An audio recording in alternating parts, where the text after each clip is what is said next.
মৃত্যুর 40 দিন আগে মানুষ 3টি স্বপ্ন বারবার দেখতে পায়। অর্থাৎ 3টি স্বপ্ন যদি কোনো মানুষ মৃত্যুর 40 দিন আগে দেখতে পায়, তাহলে বুঝতে হবে আল্লাহ তাআলা তার 40 দিনের ভেতরে অর্থাৎ সতর্কবাণী তাকে দিচ্ছে। 40 দিন আগে থেকে মানুষ এই 3টি স্বপ্ন বারবার দেখতে পায়।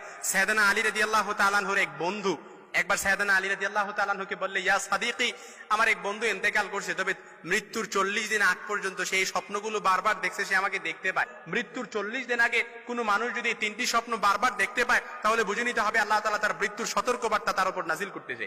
এর 1 নাম্বার শর্ত হচ্ছে, আপনি যদি দেখতে পান, আপনি যদি যে স্বপ্নটা, প্রথম নাম্বার স্বপ্ন যেটা আপনি যদি দেখতে পান যে আপনার পূর্বপুরুষ আত্মীয় স্বজন যারা ইন্তেকাল করছে তারা আপনাকে ডাকতেছে, তারা আপনাকে ডাকতেছে, হাহাকার করতেছে, তাদের কাছে চলে যাওয়ার জন্য ডাকতেছে, কিংবা তাদেরকে বেশি বেশি স্বপ্ন দেখতেছেন, তখন মনে করবেন যে আপনার মৃত্যুর সময় ঘনিয়ে এসেছে।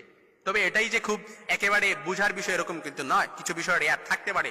তখনই আপনি আল্লাহর কাছে সাহায্য প্রার্থনা করবেন, আল্লাহর কাছে বেশি বেশি ক্ষমা চাইবেন। দ্বিতীয় নাম্বার যে স্বপ্নটা, সেটা হচ্ছে আপনি যদি স্বপ্নে দেখেন যে আপনার বুক থেকে একটা পাখি বের হয়েছে আর এটা ছটফট করতে করতে আসমানের দিকে চলে গেছে, সাইয়েদনা আলী রাদিয়াল্লাহু তাআলা থেকে আসমানের দিকে চলে গেছে, তখন মনে করবেন যে আপনার মৃত্যুর সময় ঘনিয়ে এসেছে। আপনাকে ইঙ্গিত, এই স্বপ্নটা আপনাকে ইঙ্গিত বহন করতেছে। 3 নাম্বার যে স্বপ্নটা দেখবেন সেটা হচ্ছে, আপনি যদি দেখেন ঘুমের মধ্যে আপনি এক দেশ থেকে অন্য দেশে দেশান্তরিত হচ্ছেন, এই স্বপ্নটা আপনি বারবার দেখতেছেন, এরকম যদি মনে হয় তখন মনে করবেন যে আপনার মৃত্যুর সময় ঘনিয়ে এসেছে। এই 3টি স্বপ্ন, অনেকগুলো স্বপ্ন থাকতে পারে, তবে এই 3টি স্বপ্নই মৃত্যুর ইঙ্গিত বহন করে।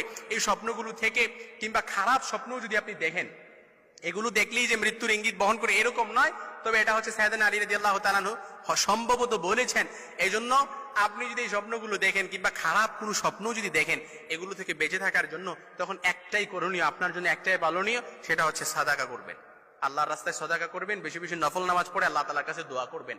কারণ সাদাকা, ইন্না সাদাকাতু তুদফি গাদাবার রাব, কারণ সাদাকা, দান সাদাকা, এটা আল্লাহ তাআলার আপনার প্রতি যদি অসন্তুষ্ট থাকে, কিংবা আল্লাহ তাআলা আপনার প্রতি রাগ থাকে, ক্ষোভ থাকে, গুসা থাকে, এটা আল্লাহ তাআলা রাগ, ক্ষোভ, গুসা, অসন্তুষ্টি সবকিছুকে দূরীভূত করে দেয় সাদাকা। কারণ সাদাকা করলে এটা স্বপ্নের যে বিপদ আপদ আছে এটা আল্লাহ তাআলা দূরীভূত করে দেয়।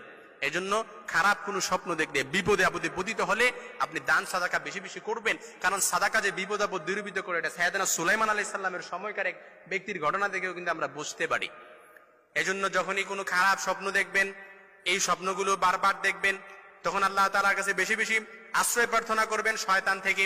আল্লাহ তাআলার কাছে বেশি বেশি তাওয়াজ পড়বেন, আউযু বিল্লাহি মিনাশ শাইতানির রাজিম, এটা বেশি বেশি পড়বেন। এমনই কি পারলে 2 রাকাত নফল নামাজ পড়ে আল্লাহ তাআলার কাছে সাহায্য চাইবেন। এমনই কি দান সাদাকা বেশি বেশি করবেন। এই দান সাদাকা বেশি বেশি করলে আল্লাহ তাআলা আপনার সামনের বিপদ আপদ থেকে আপনাকে দূরীভূত করে